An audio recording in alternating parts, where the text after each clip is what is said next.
Dope Dealer Podcast. Dope Dealers. It's going down. Oh, shit. You know what it is, man. The world's most dangerous podcast. Dope Dealers Podcast. Episode 39. 39. Yeah, we moving and grooving, man. Yeah, we only 11 away from that 50. Yeah, man. Whoa, We're wow, going to do that's something crazy. special for 50. Y'all stay tuned for that. Yeah, We're going to yeah. do something special for number 50. We definitely, man. Man, glad What's to be happening? It's your boy Jamal Doman. Toby Hixx. What's up, Tobe? Man, chilling, man. Shout out to the troops. Oh, especially this week. It was Veterans Day. Yeah. Shout out to all the armed forces. A lot of people Navy, didn't have to go to the Army. plantation yesterday. That was good for them. Army, Navy, Marines, Air Force, Coast Guard, Coast National Guard. We do it for you guys, man. Shout out to all our brothers and sisters serving overseas, man, and happy Veterans Day. Yeah, man, it was a great weekend this weekend. Saturday, shout out to Pat Gallegos, had me over at Azul in Alhambra. And then after I did the show, I went over to Twyla Johnson to her birthday party. Yeah, that was a good time. Happy birthday, 70s Twyla. party. Yeah, Yes. happy birthday, Twyla. I went to go see Maxwell, so I couldn't make it. Went to go see Maxwell, Marsha, and Ambrosia. Just shout out one more time. That song to open up, we brought that right back. That's Carlos Marcello. Where's he out of? He's out of Florida. Remember Florida? Yeah, we played the song last week. I smoke weed. I don't remember shit. Yeah, he's out of Florida. We played this song last week, and it did so good. So we said we're gonna bring it back. We're gonna bring it back for him. So that's wine for me. Shout out to Carlos and check him out on Instagram. Carlos Marcello. Carlos Marcello. Toby Hixx. So good weekend. Yeah, good weekend. Yeah. Oh yeah, man. Yeah, Saturday was cool. Friday, went to my nephew high school football game. They got beat in the second round of the CIF. So. But he had a great game and a good season. Shout out to Lonzo Fontanetti. He had a great season. He's just a sophomore, right? Yeah, at Alamany. So he got 2 more years. Yeah.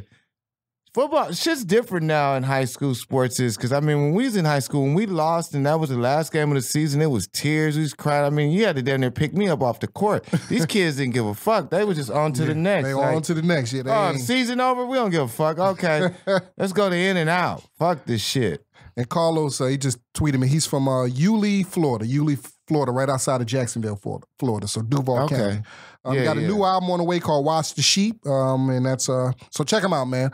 So we got an incredible show. Oh yeah, happy Veterans Day, and I want to give rest in peace to my uncle Harold Poochie Doman. He died in Vietnam in 1969. So every Veterans Day we always think about Vietnam. Wow. Vietnam, man. Yeah, my uncle died. So I never met him. I just pictures of him growing up because my grandma, he was Poochie, Uncle Poochie. Because I was born in 72, so I never met him. But so every Veterans Day, we Doman blood has fought for this country, and we got my brother fought in what was the Iraq War? What was that Gulf War? And my grandfather fought in the Korean War. So we all we got blood. Yeah. I fought too. I fought with the Crips. So. Yeah, that's a different type of war. I didn't make it over there.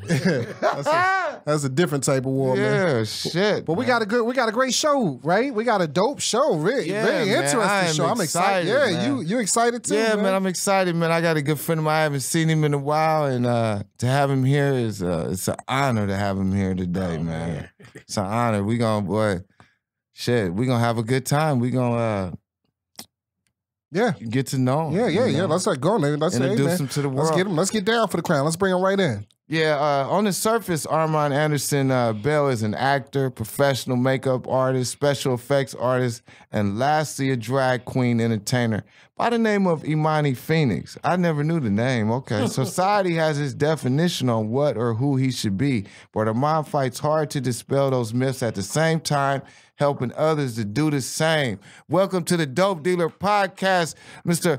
Armond Anderson. Give it up for him. Oh, we ain't got our bell. Yeah, man. Listen, man. I always forget the bell, man. Don't even smoke. Well, it don't matter. It don't matter the bell. We here. We got Armond here. What's up? What's up, sir? What's up, sir? So we call you. You go by Armond. Yeah. Armond. Okay. So Imani Phoenix is your my stage name. Yeah. How'd you come up with that? How you come up? Yeah. Because Yeah, I went through a whole bunch of trials, like trying to figure out what my drag name was going to be. I started out with Amanda, since it's like Armand. Yeah, I can see that. And then I was like, I need something more me, and it's really a spiritual thing. Imani actually is the 7th principle of Kwanzaa. Yes, yes, and means faith. Yeah, that's my mother's Islamic name. Oh, Imani. really? Okay. Mm-hmm. Yeah, I was meditating and praying. I was like, I want something. I saw it in lights before. I had to envision it before. I had to see myself doing something that no other drag queen was doing at the time or will ever do. And any other name just didn't fit. Then I was like, Imani. And then Phoenix is like, the bird that arises from the flames with transformation. And what other way to represent that? And the big ass nigga in the dress turning out, So there you had it. So Imani Phoenix was born. Wow. Damn. Well, it's safe to say we've had a lot of guests on this show, Armand. I think it's safe to say, Tobe Hixx, you are the first drag queen, I guess we would say on our show. Yeah, the first one. Cool. The first one, man. But I set it up like that. I wasn't going to have another drag queen on here. This nigga would have been mad at me like, damn, nigga, you got a podcast, you had another drag queen, you didn't call me first. So, no, that wasn't going to happen. Yes, man. I see I'm on your Instagram page, Armand. Yeah. I'm an actor, drag queen, entertainer, MUA, makeup artist, writer, producer, blog talk host, true hustler, living out my dreams in Hollywood the best way I can. Living my best life. So tell us about you, man. Who tell how did you come from your journey to where you are now, man? Tell us about From LA, right? Yeah, born and raised in South LA, Athens Park Village, Athens Park Bloods, if you will. Okay. Yeah. So it was difficult growing up. My uncle played for Buffalo Bills. My dad and my uncles, they were big football people. So I had a lot of challenges growing up being different. And it was difficult. My dad was a mechanic. He built shit. He built the Roaring Rapids, him and my godbrother at Magic Mountain. So it was a lot of pressure, and I knew that wasn't me. So when did you start to feel different? When did you realize? Shit, if you look at my baby pictures from day one, I actually have pictures of me in a wig at 9 months old. Wow. And my mother gave me my baby. Huh? Yeah, I have to Where'd you get the wig from? It was my mama's. So you just grabbed it like you wasn't even walking? She did it to me. She thought it was funny and cute, but I can tease her now and be like, this your fault. Yeah. Damn. But so there's evidence of just me being different. A little bit, and I was like, well, I'm pretty. Shit, I'm pretty and smart. That's how I'm gonna get out the hood. I knew it wasn't gonna be through sports. I knew it wasn't gonna be through gangbanging. I was like, okay, but I didn't know exactly what. I just knew that I was different. So I relied on my education and my looks. I always try to determine I was like, are people born gay or is this something, And there's been times I thought, okay, there's people born like that. And then there's other times where I go, well, maybe they weren't. But I guess I'm more on the side of leaning like they born. It's funny, Armand. I used to date a girl, and her nephew was gay. He was gay when I was dating her. He was in his 20s, but obviously she knew him. So I asked her. I said, "When did y'all realize he was gay?" She said, "When he was a little boy." Yeah. She said, well, you could see it when he was a baby. Yeah. He was growing up. 4, 5, 6, 7. She said she knew. I never will forget one time there was a family that went to church with me. Like when I was a kid, I was a little older than him. I was maybe 10 and he was 8. And I remember my grandfather saying this. This is when they used to just be blunt with the shit. Yeah. And my grandfather said, that boy gonna be a punk. That boy's a punk. Yeah. And the kid was like 8 years old. And literally he grew up, he was gay. So hold on. Fast forward, I seen him maybe 15 years old. Yeah. Then I didn't see him no more. I don't know what happened to his family, how they moved out of Nebraska, whatever the case was. So fast forward, I'm in LA at Wendy's on Sunset Boulevard. I walk up in there and then I see Tyrone and I'm like, oh shit. And he's in there with his boyfriend. He ended up being gay, but my grandfather called that shit when he was like 8 years old. Yeah. It's something people know before you know.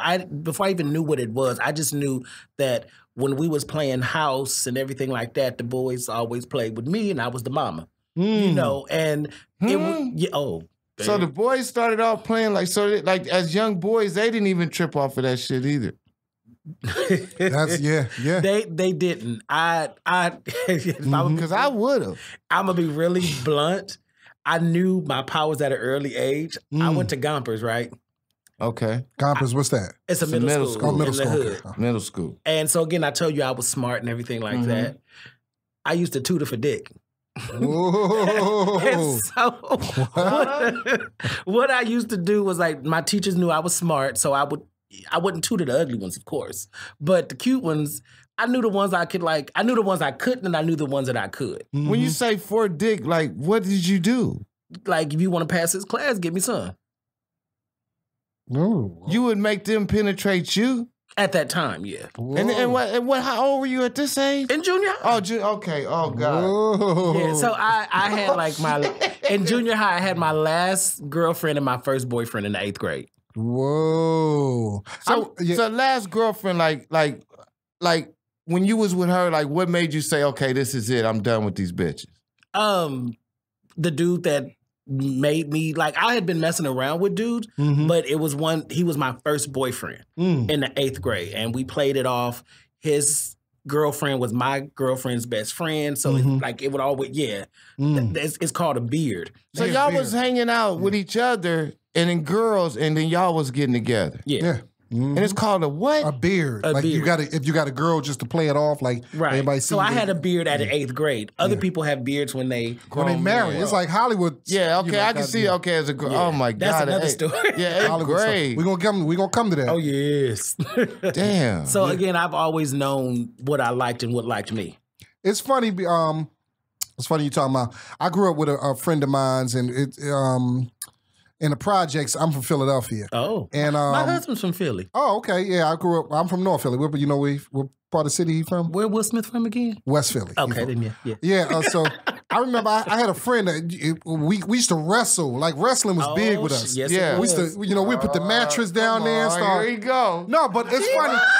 He was always. Oh shit. He was always the manager. You know how wrestlers always had managers and the promoter. Yeah. He never wrestled. I think sometimes he would wrestle, he was but he was voyeur. more the talking shit and promote and stuff like that. Oh, like he was like our we were so detailed. We had a manager. We was the wrestlers and we had a manager because we would just go right off of what we saw on TV. Oh, shit. I wanted to be Ric Flair. And, now that I look back at it as a kid, he was a little different, but as a kid, he just wanted the homies. We smart. I used to go to Athens Park Pool. Yeah.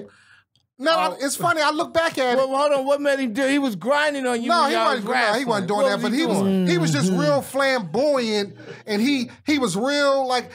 I thought he was going to grow up to be a preacher. Like he had that kind of always talking and get him and stuff like that.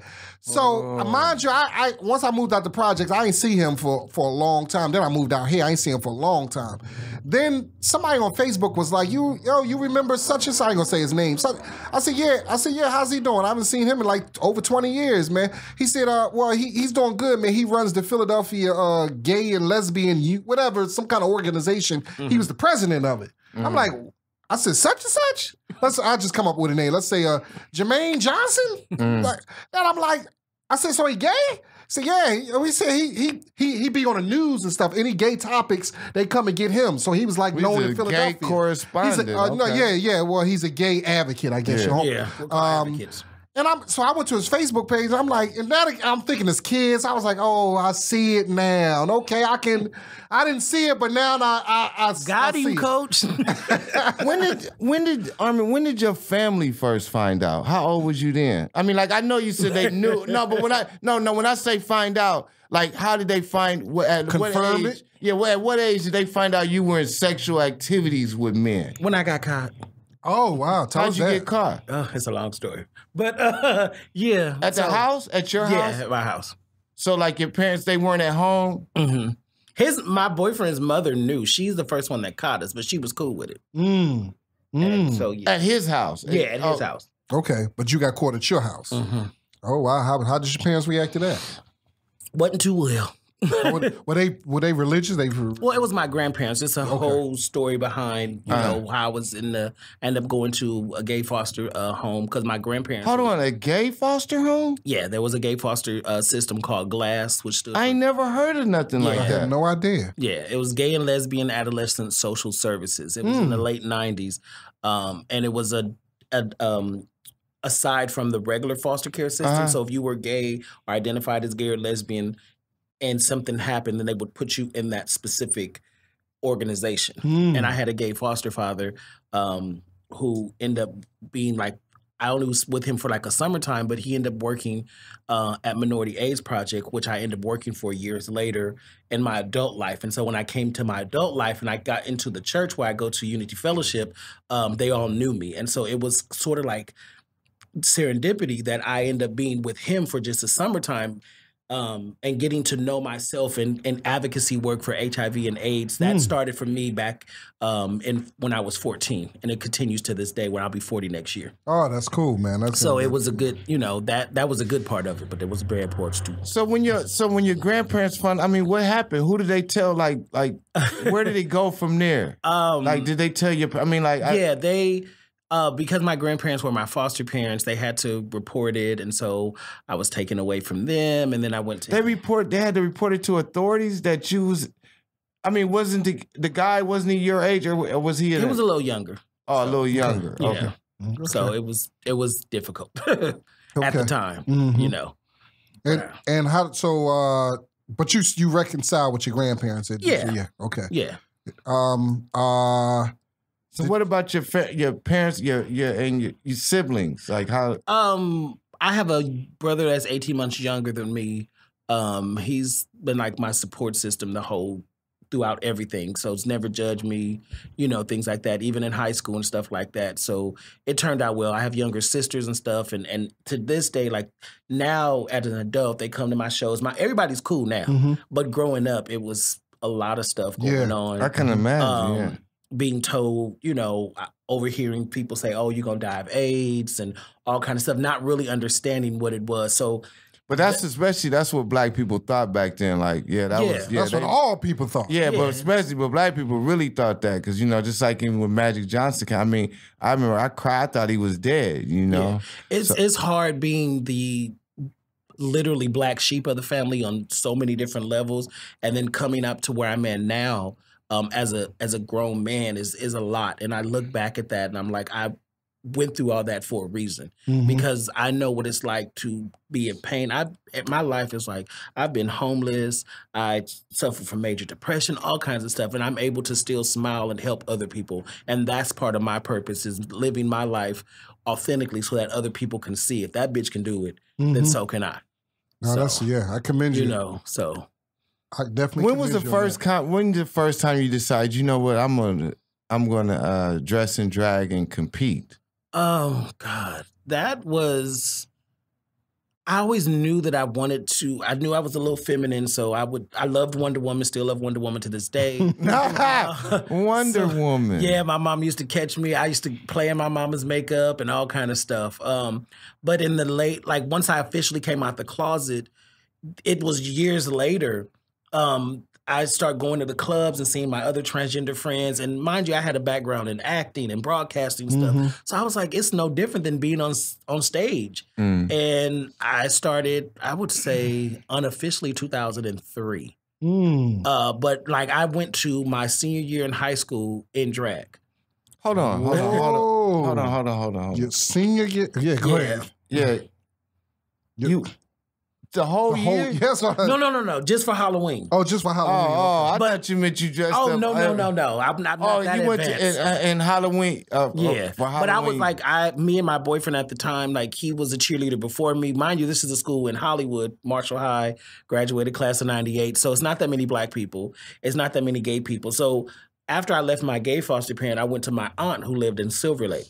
And it was so funny, my first semester of 9th grade, I'm trying to fit in and keep to myself. I get there, and as an elective, they give me play production. So I'm sitting there like, okay, it's a big step from South Central. All I saw was blacks, Hispanics. We had one white kid at our school, and he was like, oh my God, who are you? So going to this school in 1994, I was amazed.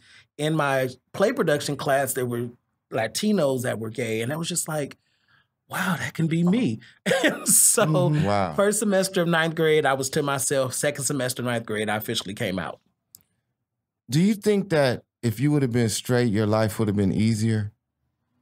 Or do you think you probably might have had some of the same tribulation? It would have been harder because I was denying who I was. And I have friends who went to, like, I still kept in contact with my friends from Gompers because they matriculated, they went to Locke and I went to Marshall. So I still would talk on the phone with them and my friends who were girls, they would talk like, oh, you're gay now and all kind of stuff. So I have one homegirl who we've been tight since 6th grade and we're still cool. But yeah, I think it would have been difficult because I wouldn't have been who I was. And I have friends who later came out the closet later. I have friends who I met in junior high that now they're out. And like, again, I was me. Number one, they wasn't going to whoop me. Number two, it just was living. But I think moving to Silver Lake did help. Because if I had went to Locke, it would have been a little bit difficult to fully be me. Yeah, in the total black community at that time. Yeah, and I'd have probably been DL or in some gang, you know, and I just like, I shudder. We're like, oh my God, what my life can like, I'll think of alternative dimensions, like what would the straight me be like, you know, or what happens if I didn't do this and what kind of person would I be? I'm pretty sure there's a heterosexual skinny me running around somewhere and if we see each other, we fighting. But that's a different story. What advice would you give to the brothers on the down low? Like, what would you say to them? It's a two-way street, and it's about accountability. It's about them being accountable for themselves, and then also people with that negative labeling. Because if people understood there's a difference between sexual identity, expression, and you know all those things. And so women put so much. Like nowadays, we got everybody. Like this new things, which is not new. Everybody, you know, men like to get their ass ate. That's not new. It's not new. And it's not just a gay thing. So, but women, I'm not doing that. That's this. And they label it. And then these men are felt shame. And so they go to other places and they do it with people who just like, you know, we have a hood side and we know we can be our full hood self with other hood people. If we're in another place, we can't be that. So people putting labels and saying an activity of sexuality or sexual expression is this really harbors those negativity and those negative stuff. So in the gay community, I mean, like for the men, like eating ass, like that's like part of the regimen. I mean, like it ain't no. I mean, like it ain't no issue. Then well, some girls like their ass eating too, right? It's a natural. It's a natural thing. We label it like I'm fully gay. I love what I like, but I like titties. Titties is pretty. I like titties. I'm not no less gay because I like titties. I just like titties. Now you know it's funny because I asked you about the down low brothers, and I tell the black community. We can't have it both ways. Like the black community has to come to some. All right, for instance, when brother, you know, lives his life, comes out, or you know, be who it is, we clown him. Right. We say this and that. But then when somebody on the down low, we say, "Oh, you're being fake. You should come out." So motherfucker, when they come out, be what it is. Then you clown them. So it's a shame. We still are hurt people. Yeah. And it kills me that a lot of times as a black man, before anything else, at the end of the day, I'm a black man. Right. So we have so much restriction. We have so many holier than thou people listening to a religion that's not even ours. Correct. And so they'll take that to down somebody else when they're not following everything in this so-called Bible that we're supposed to follow. You can't pick and choose. Like I'd tell a bitch, pick a struggle. You can't have it both ways. You can't be sanctified, but you eating shellfish, or you can't, you know, the ones that is thumping that Bible the hardest is the biggest hoes in church. But it's with the shame that leaves everyone to do the things that they do. And it's not just a gay thing. There's people who sleep with married women and all kind of stuff like that. But it's the shame that people, our community try to gives us. We ain't but this much from where we used to be 400 years ago. And we feel that we can downgrade another group. Yeah. It's always something. And I don't know, maybe it's me, like, it's only been one issue that I've ever had with people that were gay. Like, not an issue, but I just like, just well, damn. It's an issue. Shit. Well, no, and maybe it's because I went through it. Maybe I'm biased. But, like, the thing is, like, how, like, say, for instance, a gay man or know he's gay, instead of just living a gay life, they'll marry a woman, they'll have kids, and then they'll come out 10, 50 kids, be teenagers, and they come out. And I'm just like, why do that? Your boy, the announcer. The sportscaster from ESPN, the brother. What's his, Armani? What's his name? Bomani Jones? Bomani Jones? Not Bomani. LZ Grandison. Oh yeah. Tell LZ him the story. I don't know if you well, know, I see, don't know if you're familiar. Well, with that. and then LZ Grandison. You know, he's a sports dude on ESPN. I mean, great guy. I love his commentation, all that shit. But I'm just saying, he was married to a woman, had a son, whatever. Didn't say nothing. Knew he was gay all along. Then got a divorce from that woman. Instead of going living his life as a gay man and coming out the closet again, he married another woman and then got a divorce. Now he's living a gay life. It's like, come on. Now they got a man. boyfriend now. Now, but it's like you subject these kids to that, and I don't want to say it like that because I know, like, gay people who have kids, you know, and it's the best thing for the kids and all that type of stuff. But the ones that just do that and then they just come out later, it's like, come on, man, why you? I mean, But and maybe it's- I'm biased because I went through that right, because but my it's a- wife left me for another woman. Yeah. Oh. See, Yeah. and Yeah. yeah, and I didn't. So maybe I feel some type of way. You need a hug? No, you know, and I used Dope to Dealer trip. podcast. I used to trip off this shit, but then I thought about it. It was damn well, you know, it's better she left me for a woman than a man because at least I know it wasn't about my dick. Right. You know, it was just about the pussy that she wanted to get to. And it's about I'm big on accountability. You'll hear me say that and use that word a lot. Our community is not accountable for the shit we do. We try to put somebody out there, and then when they live their life, whatever it is, whether it's being a drug dealer or a gangbanger, if that's who you are, that's who you are. But we have so much negative connotation with people when they say, okay, I'm going to do this. Then they have to worry about, well, I'm going to get rejected. Yeah. Rejection is on all levels, race, ethnicity. You know, you got black people. I have friends who've never been to the beach because they're so stuck on that's being real. black. And, black people don't do this. Nigga, you don't shut your dumb Yeah, ass no, up. there's a lot of black people in South That's the Central who've never stupidest shit been to I've the ever- beach. That's the right It's in South sad. Central right now. I have my Yo. grandfather taught me and my brother at an early age, you can do whatever the fuck you want to do as long as you got your education, you know, and he never limited us. So that kind of propelled me to come out of the closet and be me. But I have friends who, I'm very adventurous. I can get on it. If I can fit on it, I'm getting on the ride. I like to try things. And then if I don't like it, I can say I don't like it. But there are people who, not just gay, but straight, everything, who, you can't do this because you're big, or you can't do this because I'm like, who limits us? I like all kinds. I like people of all races, ethnicity. I like food. I'm not gonna try shit. But we limit ourselves, and we so transfixed on what other people will say that we are not allowing ourselves to live our full, authentic life, and that has to stop. Have you ever deceived a man? And when I say it like that, I mean, like, let's just say, for instance, if you met a man and maybe you were dressed in drag that night and he didn't know. I tell them I've never been that queen. I've never, because number one, you're not gonna whoop my ass. But number two, I just feel it's a bad thing to do because I have friends who have been killed because of that. Yeah, I heard. I remember. I'm from Philadelphia, and they have an issue. That wasn't they got some issues going on in Philly. About that. You can't. It's a really hard thing to see when you're living your life. And so the dude will take all accountability and everything. Once they nut, it's like their mind goes to a different place. And so it's that person could have told them what the deal was. And they know, because quiet as kept. I'm gonna tell you, there's some dudes that identify as straight that suck dick almost better than me. Wow. Shit. Damn. Yes. Dope Dealer podcast. Yeah. But it's in that moment. But for me personally, I've never done that. I've never tried to deceive. I get inboxes all the time from dudes, and the conversation starts off like, "Oh, how you doing? You're pretty. Are you single?" And after a while, it gets tired because I know where it's going. Now to this point, I'm just like, my best friend always gets on me. I'm like, "Look, I'm a man. My dick's probably bigger than yours. What's next?" And then they block me like I did something wrong. Damn. But they knew. You getting all these DMs. I'm single. I don't nobody DM me shit. You getting wow, this is crazy. I'm sitting over here like, wow. You want me to be your wingman, Toby? Wow.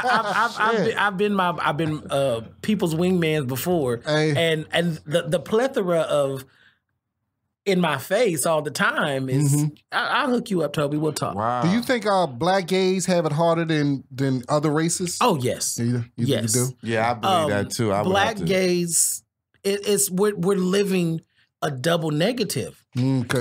Black and gay. And gay. And people, I always talk to my straight friends about that. There's a misconception that all gays and lesbians ain't no kumbaya shit. There's so much inner racism, inner hate that goes on. Amongst the gays? Amongst the gays. I didn't know that. It's so much division. We identify our sexual, because like, when you straight, you either, you man and woman. There's ones who receive and ones that give, and that's tops and that's bottoms. Right. There's feminine, there's masculine. There's so much divided in our sub-communities that straight people be like, I didn't know that shit was going on. And it goes on. If you're not Who decides who's the top and the bottom? How does that work?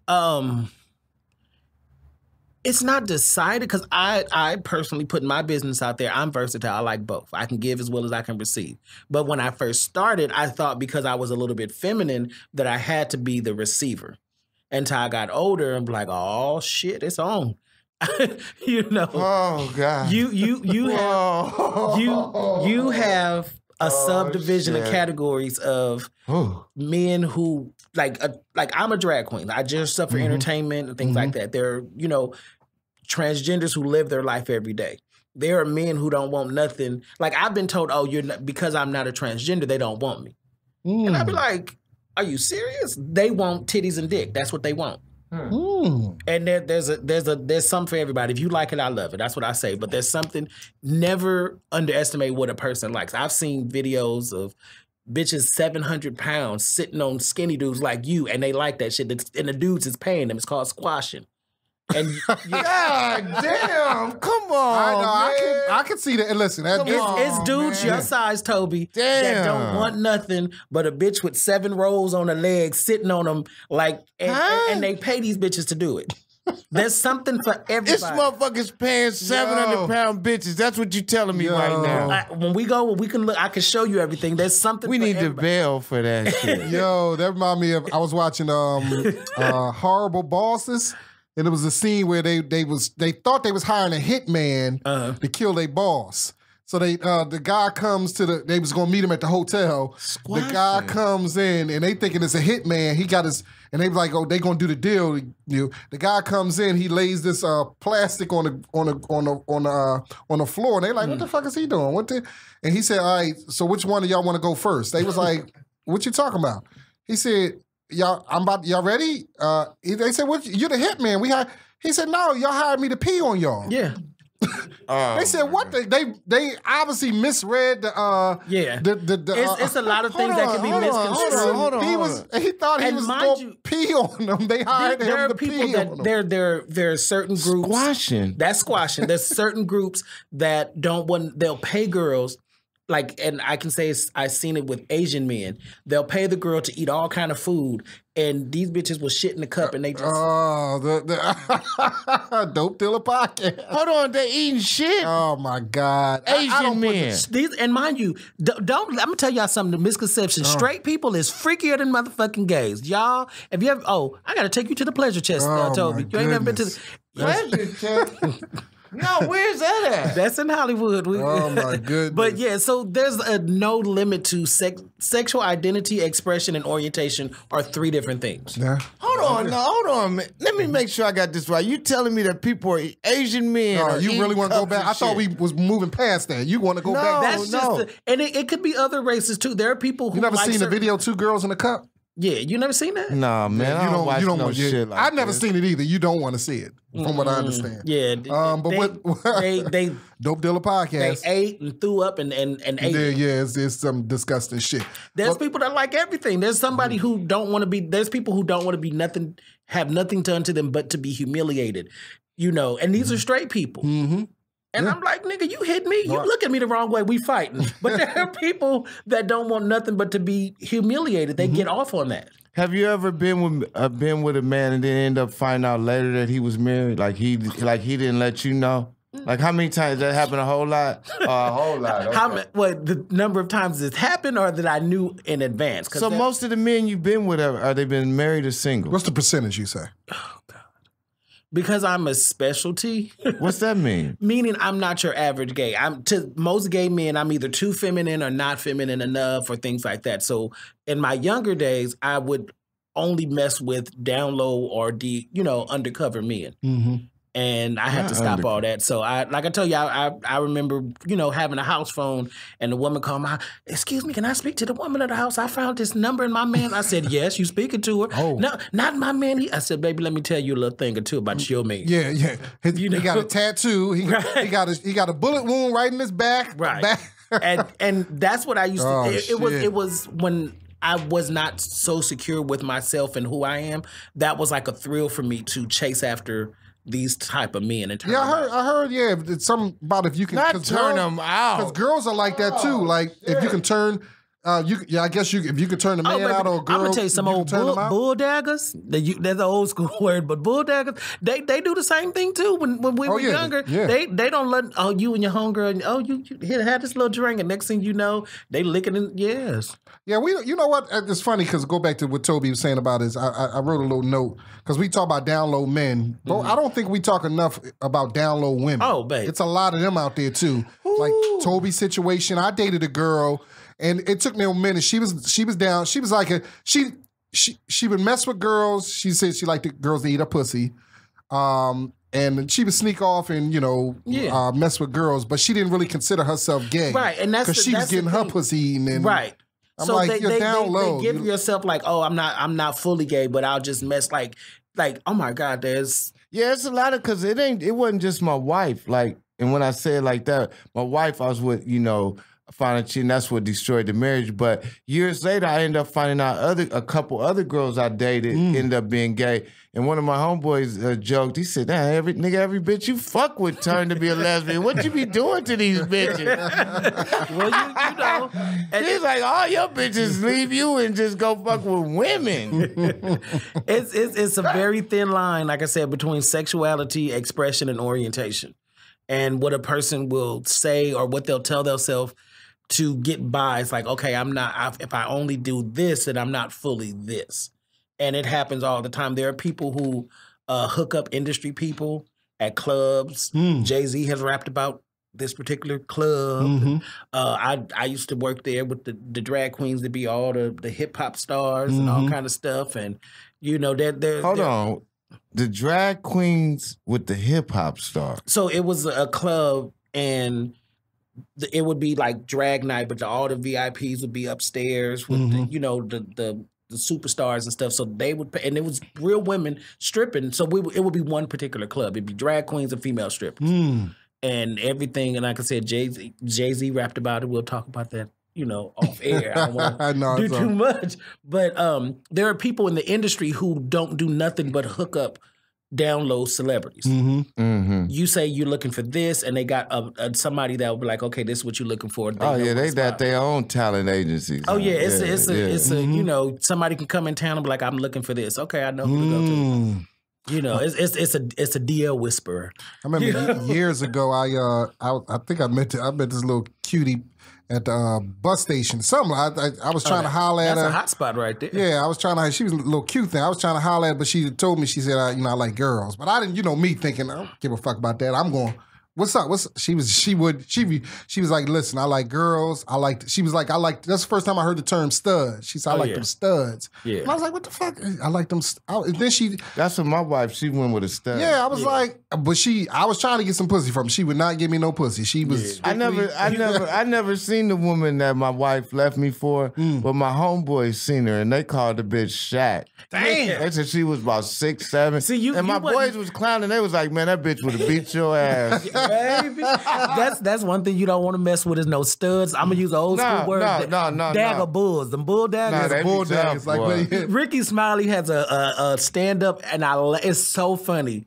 It's on his thing. It's called bull daggers, and some of them, but.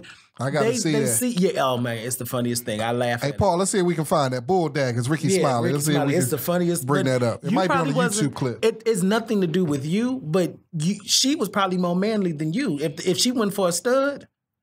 Yeah, and looking back on it, it was almost like I think everybody knew but me. Like I was that blind. Like at that point, If you had a roughed her up and put on, and she. And some people like all that. Some people like all that. What really ended, I remember this was the craziest shit ever. On a Friday, she left. She didn't come back till Monday. And when she came back, she told me she was in jail. I'm like, bitch, I done been in, hold on, look, I done been in federal prison. That's state Fantasy prison, Island.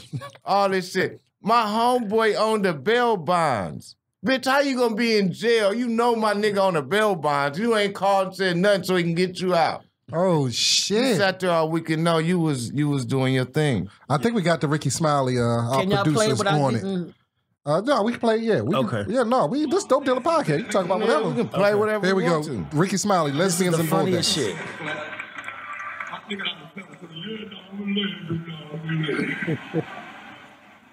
Y'all want to show the lesbians no love. I ain't mad at the lesbians. Lesbians ain't did nothing to me.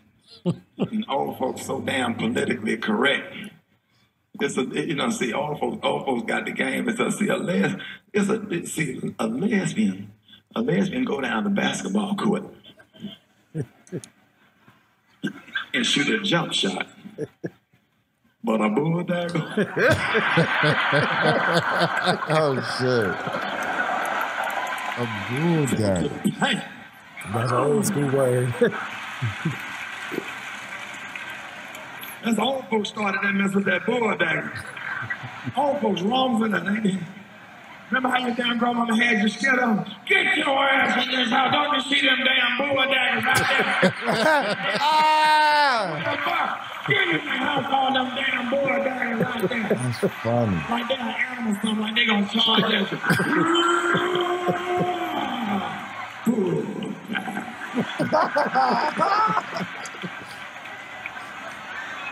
Oh shit!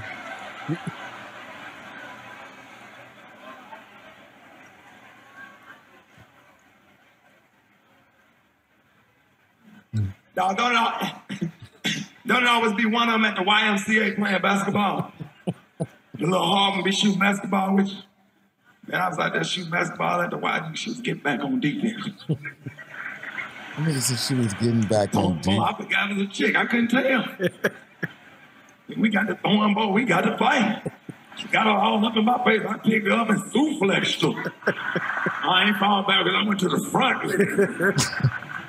Then she gonna come to court dressed up like Shirley Caesar. I said, you know what? That was Ricky Smiley right there. Bulldaggers. He said she gonna show up in court looking like Shirley Caesar. He said he told the judge she didn't have no titties when we was playing basketball. Yeah. Yo, so hey, you got advice for single guys out there, maybe in the dating world? Like how you got a little. That ain't my ministry. No, I thought Toby was saying you had a little. You can maybe because the world is from both sides from an aspect of Yeah. yeah. So I love talking to my straight friends. Yeah. Because y'all let these women get away with too much damn shit. Talk to us. And I can say something that y'all can't. As a gay man, I see things that y'all don't see. Right. I see the games they play. Mm-hmm. I see my thing in my head. Pick a struggle, bitch. Either you want chivalry or you want independence. You can't have both. That's true. That's real talk. And these women y'all have allowed these heifers. See, I'm old school. I'll be 40 next year, so I consider myself old school and things like that. But these young girls, I want a man with 6 figures. Bitch, how you want him with 6 figures when you only make $775? Yeah. You want the whole list of stuff. Yeah. And then y'all fall for it. Yeah. Not me, but a lot of them do. And I be sitting there like, you dumb as hell. Yeah. Like I went to a club with a friend of mine. I was his wingman. We get in. He wanted to talk to one girl, but she had 4 of her friends. Mm-hmm. Why you got to buy this bitch and 4 of her thirsty ass friends? I never. Hell no. I don't get that. No, I Hell never no. understood that. But it's customary. Another example, I go to Vegas a that lot to custom. perform. Mm-hmm. When I go to my clubs, if I'm not performing, I don't have to pay. But ain't no lesbians, this price, it's all one thing. Yeah. Mm-hmm. So we get to the club and it's like, oh, men got to pay $30 and the women get in free. I said, you was a motherfucking lie. I said, let me go put my good wig on. Hold on a motherfucker. You got me fucked up. I'm not about funny. to pay. Even That's a funny. That's a funny bit. even I went to the good the wig. Stratosphere, and they have an adult pool. I'm thinking, adult, I want to get away from kids. So me and my boyfriend go up there, and the man talking about, it's $30 for men. I said, why? Oh, it's a topless pool. I said, "Do you not see me with this dude?" I said, "Hold on, you want to see some titties?" I said, I'm not here to see that, but it's okay for the women to run around, and then the men got Vegas is horrible. Oh shit, Vegas is horrible. Yeah, these chicks. Yeah, social media got these chicks. Oh my god. Got these. I don't fall for it, but a lot of these dudes. A lot of these. Is there a lot of do a lot of gay men look for gay men on social media? I mean, like, what's the social media like for gay people? just like single people. It's everybody got a requirement. Everybody wants. What do you mean requirement?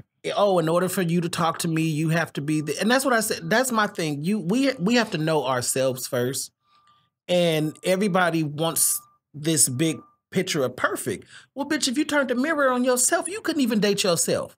So we have to be realistic. You can't say, "Oh, I want a man with 6 figures" when you're not even making 2. But we've allowed people to have this, like superiority, like this. Oh, I deserve this. Okay, bitch, you deserve it, but are you just gonna get it? You're not gonna get it from me. And what these chicks talking about? They deserve this and deserve. We can go like to me. A lot of them delusional. And that's why a lot of them sitting home single because they delusional.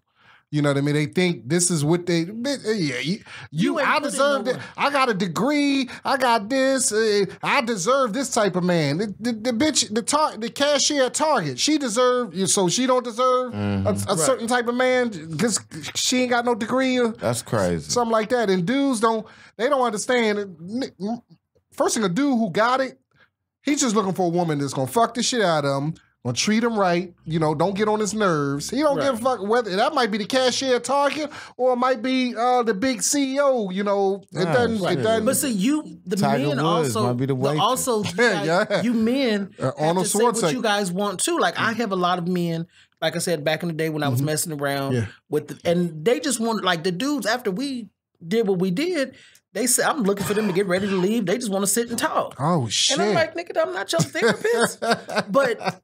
I'm not your therapist. I hear it from my friends all the time. It's like, y'all men would love for the girl to come in and say, "How's your day? Let me cook you something to eat." But it's so much restriction on what a man is supposed to do, especially in the black community.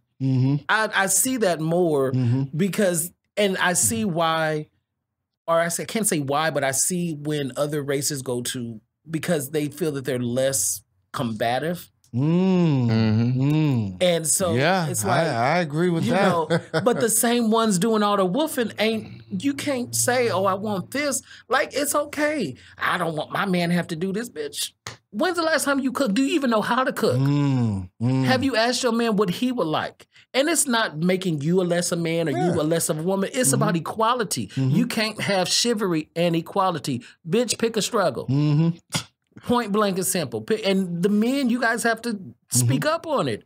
It's okay to say, "I want you to rub my feet sometime. I would like for it's not gonna make you any less of a man to say the things that you need." And women should either, if you have a good man, I'm gonna tell you something. If you got you a good man, baby, if he wants you to do backflips in 6-inch pumps with a bustier on, bitch, get to flipping. That's like Monique joke. Right. If your man want to fuck you in the earlobe, bitch, get that earlobe because ready. If you have a good man who's doing things for you, it's okay it's called compromise. It's not making you less of a man. It's not making you less of a woman. They like things, you like things. Compromise. So you're in a relationship right now? With myself.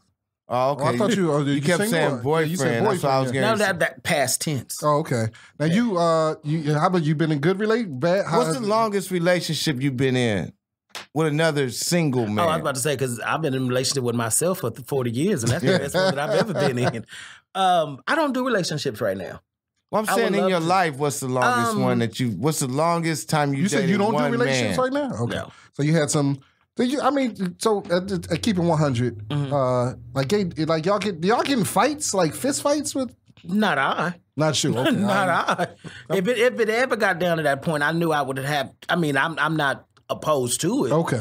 But I do know people who do all that shit, and that ain't no. Just because we gay, don't mean we got to be punching on each other. If we got to get to that point, then we need to leave each other alone. Yeah, well, that's real. That's Dope Dealer podcast. But I always tease my straight friends. I said, see, if me and my dude, we get into it, I just dot him in the eye, going about a business. Y'all got to go to jail, got all kind of shit going on. Y'all can. I'm telling you, I've been the hit man and woman. If you ever need a woman, I could put my good wig on. Let me know what she look like. I can trip on her, fall on her, what you want. And I'll never get in trouble. You know, is that the bitch you want me to? Okay. Hi, sweetie. How are you doing? Oh, okay. Now just think, damn, that bitch is strong. You goddamn right, I'm strong. I'm like the hit assassin. So hold on. So what's the longest relationship? I'm trying to in amount of time. I almost forgot, but maybe 4 or 5 years. But this was when I was younger. Okay. Now no relationship. Why no relationships now? I mean, even if you met someone that you dug, you still don't want a relationship? I would like one, but it's too much going on. They're not willing to compromise. Mm-hmm. I'm not going to lower my standards. Or I have men who... You sound like some of the bitches we were just talking about. No, and I say that because they either want me to be Imani all the time or stop being Imani at all. Or they want me to be submissive. They think because I do drag that I have to be submissive in the bedroom. And that's not happening. Mm-hmm. That's not happening. Or because I'm an entertainer, they see my career as one thing. They can't separate me from, like if I do meet a gay man that I'm attracted to and they meet me and then they know what I do for a living, they can't separate that. Oh, and they feel some kind of way, oh, that's making me. Damn, that's similar. I mean, that's what any entertainer or a lot of people or athletes or people might say, no matter if it's gay. I mean, and I realize it's not, and it sounds cliche, but it's not me, it's them. Because I'm comfortable with me being Imani, but I'm not about to do one or the other.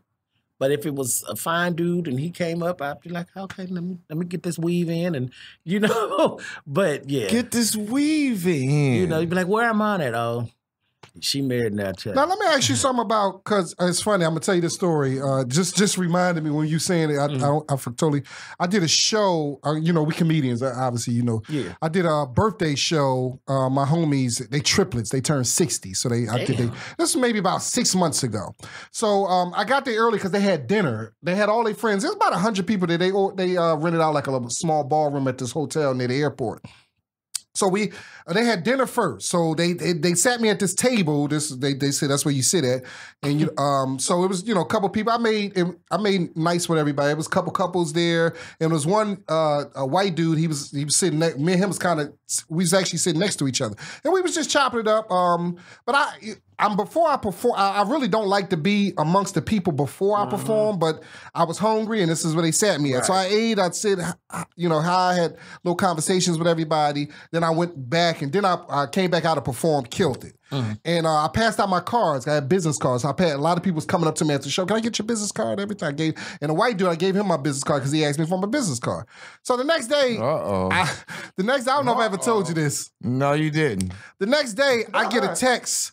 Like, hey, a great show last night. Now, mind you, I gave my business card about 70 people. I don't know. Hey, I hate that too.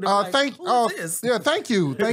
It was like, great show. You rocked it last night. Thank you. I appreciate that because I'm thinking it's a booking because people were like, hey, give me your card. I want you for my party and stuff like that.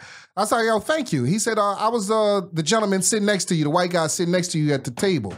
I was like, oh, yeah, okay, cool. I remember you. Hey, man, thanks for coming. He said, oh, man, you did a great, you killed it last night. You killed it.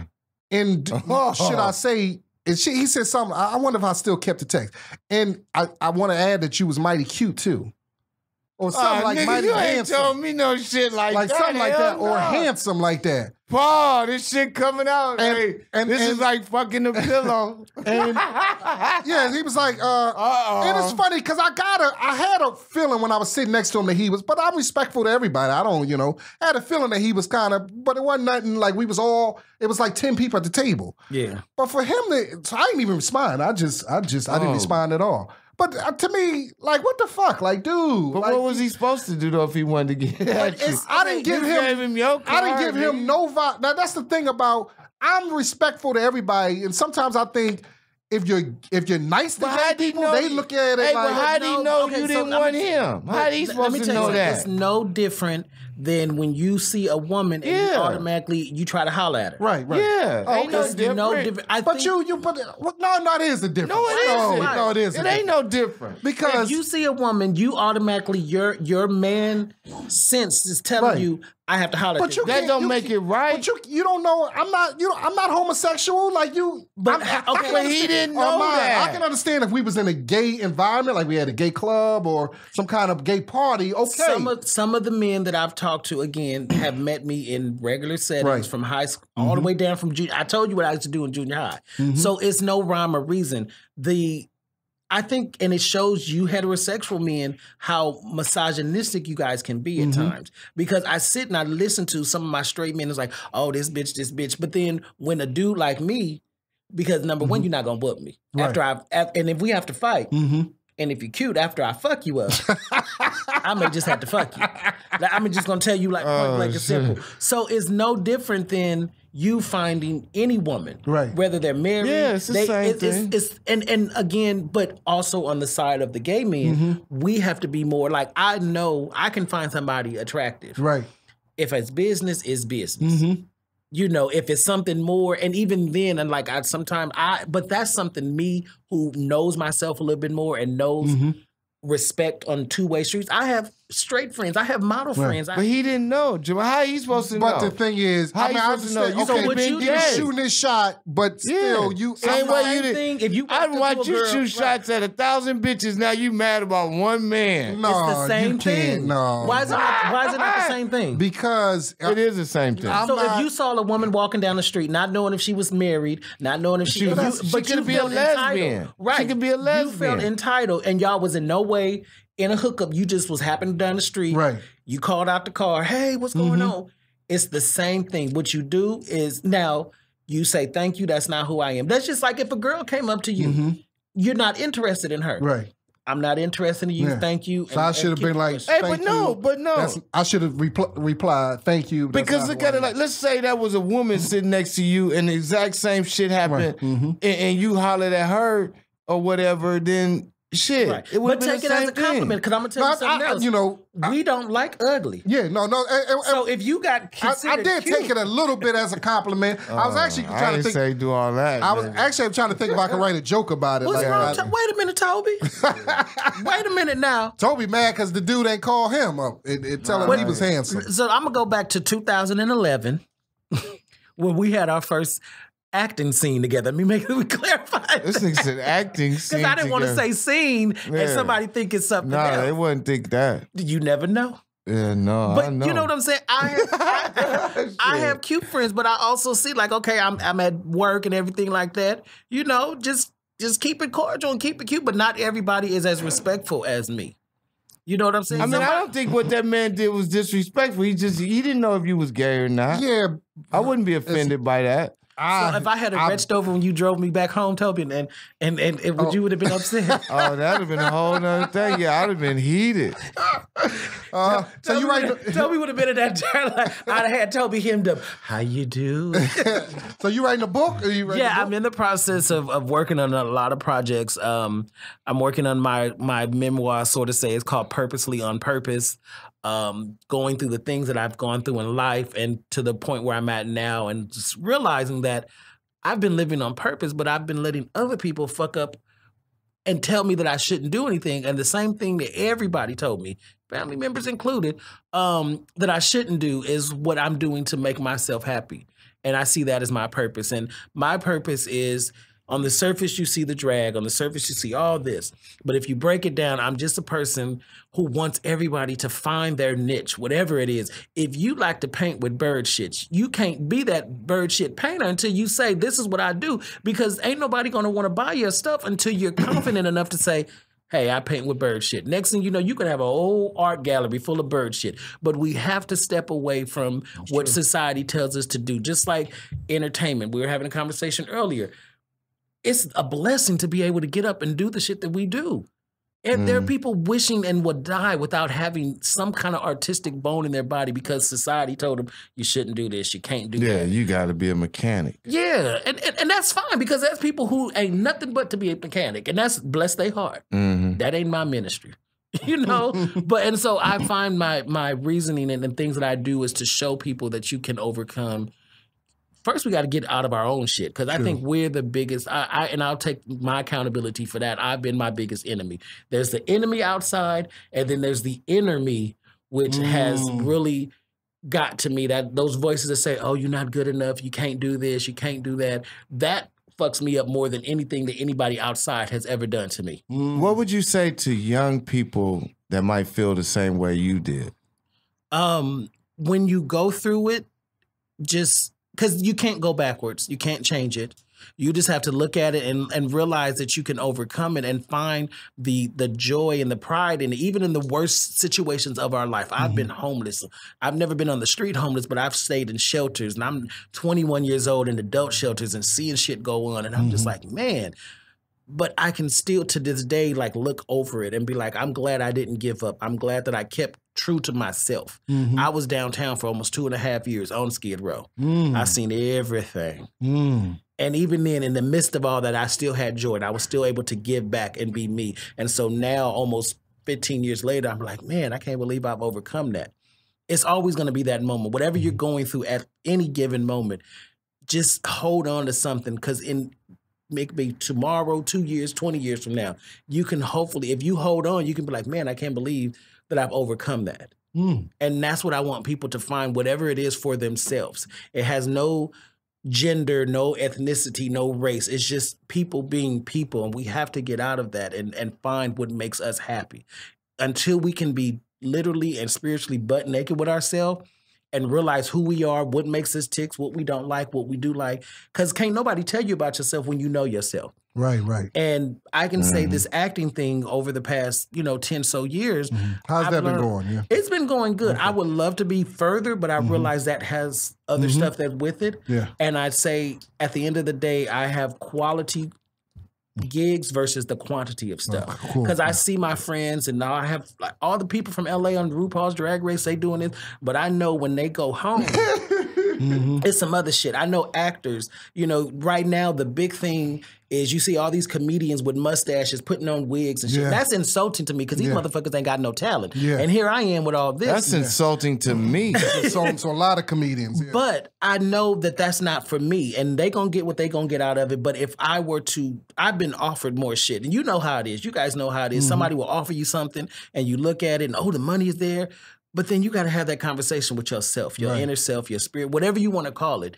And you can't do it. You can't jump at every opportunity. You can't be in everything because it's not for you. One of the big, Devon Franklin, Megan Good's husband, his book, The Hollywood Commandments is, because I was having that problem as, people, well, you're gay, yes, but I'm also a spiritual person as well. And so I was having that struggle trying to figure out how do I balance that? And then his book, because I was having, and I've talked with him, and, on top of being drop dead gorgeous, he's a really good man.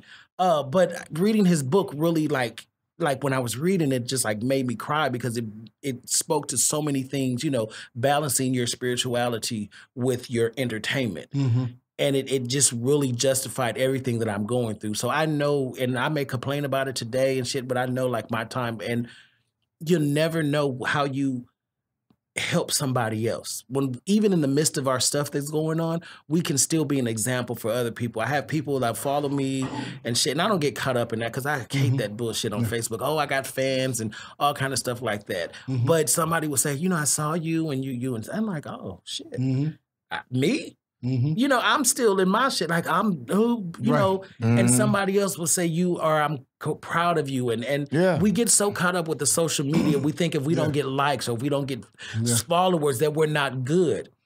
It's the people who really are there to see you and see you want to do better for yourself and with yourself. Because there's people who follow you just to see what you're going to do and what you won't do. And we have to have that. I'm telling you, discernment is one of the biggest gifts I thank God for all the time. Because when you can everything ain't what it's supposed to be. Again, dudes out here getting to meet Janet Jackson, they putting on mustaches and I'm sitting like, this bitch ain't got near talent. I should be there. But then I have to think about it. What goes on when they are by themselves? Like these Kardashian tricks. Oh my goodness, yeah. Them is I'm not mad at Kris Jenner's hustle, because that's a hustle bitch right there. But you know, when they go home and they have to be, when they take off the lashes and they take off the, well, I don't know what they do with it, but what is the conversation they have to have with themselves when no one's around, when they have no followers? Can they be proud of what they're doing? They may show us on the surface, oh, this is who I am and all kind of stuff. I know Kanye mama that Donda rolling over in her grave about 17 times. Yeah. If she knew what her son was doing right now. Do you got a name for the book? Yeah, it's in it's copywritten, but it's purposely on purpose, a young man's journey to self-acceptance. Oh, cool, man. So it's in the process. Well, listen, we appreciate you coming down, man. Def, you dropped some jewels, man. So yeah, come back and see us, man. Come back and see us, man. I want to come in and be like, y'all need that little extra gay voice on your. Because this was about you, but we'll bring you back because we got little regular segments. I don't know if you heard some of our stuff. Yeah. We do little regular, stories. You can, we definitely, come back and check us out, because definitely be something. Where can they find you at? Tell the audience where. Most of my social media handles is Armond ARMOND, and the number is 143. If you old school, that's a pager code. I chose that because it's like, I don't give a fuck. If I don't tell somebody, gonna tell me, Armond, I love you. Yeah. So I chose, and then it's uniform. You got all these, you can't be professional unless that's your profession. And my nickname is Tittylicious, so I can't. I mean, I do have that email, but I can't call you Tittylicious. Oh shit!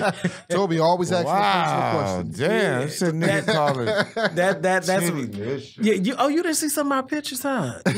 Yeah, I seen the pictures. Yeah, because when I was heavier, it was easier for me to make, and like that's what they used to confuse me as a real woman because like I don't look like these football players in dresses like most of these drag queens, and football players in dresses. So what was that movie? Tu Wong Fu? What was that? Oh God! Tu Wong Fu was what's the one with Ring Holiday Heart? That is the funniest. So it's so funny. You have that movie, and that's another thing. We have to get away from actors just taking a role. Yeah. Now, and I'm so glad there's people like Billy Porter and out actors because before we always had somebody misrepresentation, giving us a bad name. And it's nice, like we don't want anyone to not tell our story. We have enough stories now where we can tell our own stories. Right. The black people, now as blacks, we can tell our own stories. Now as gay people and as transgenders and things like that, we can tell our own stories. We don't need a heterosexual actor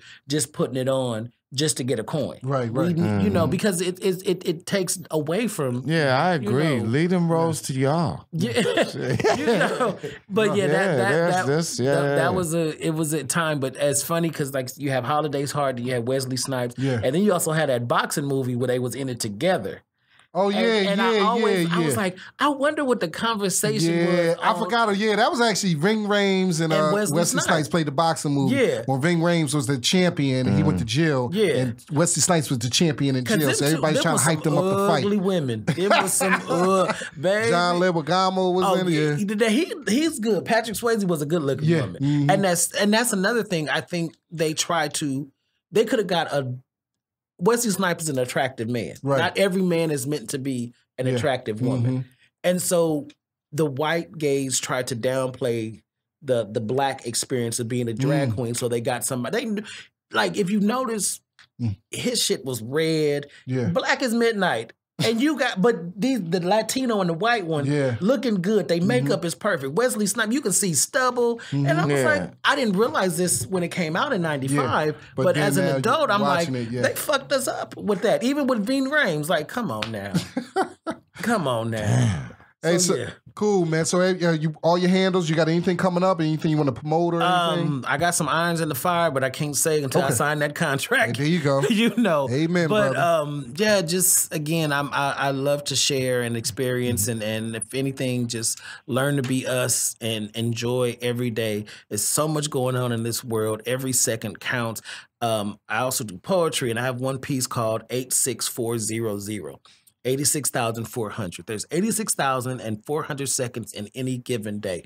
What the fuck are you doing with yours? There we go. Ladies and gentlemen, Armond Anderson-Bell. Wow, man. Here we go. Also known as Imani Phoenix. Yes, thanks for coming out, homie. Dope Dealer Podcast. That's how we do it. It's going down. Toby, you got anything coming up? Or? Oh, yeah. This week, Friday, November 16th to 18th, I'll be at Helium Comedy Club in Buffalo, New York. Yeah, I like homies that. Felipe Esparza, Rodrigo Torres, Johnny Roca. If you know somebody in Buffalo, tell them to come out. It's going to be cold as fuck. Right. If somebody cook out there, if you know somebody who can make some good chili or some shit in Buffalo, hook a nigga up. Helium Comedy Club this weekend. Ooh, it's going to be 20 degrees. Fuck, I'm cold already thinking about that shit. Hey, you can check us out on Instagram. Our Instagram page is Dope Dealer Podcast. Dope Dealer Podcast. No S in it, just Dope Dealer Podcast. And also you can hit me up on Instagram. I'm Jamal at Jamal Doman, JamalDoman. At Tobe Hixx, TOBEHIXX. And it is not too late to book me and Jamal for your holiday parties. Yes. We almost booked up, so the dates are filling up fast. Yes. But hey, you know, tell your boss, hey, change up the holiday party. You know, do something different. Quit giving out them pulling numbers and giving them cheap ass gifts. Add a comedian to your show. We available for you. And shit, I'm still available New Year's Eve, I think. I did. So we are available in this. Yeah, it's a holiday season, private parties, whatever. Yeah.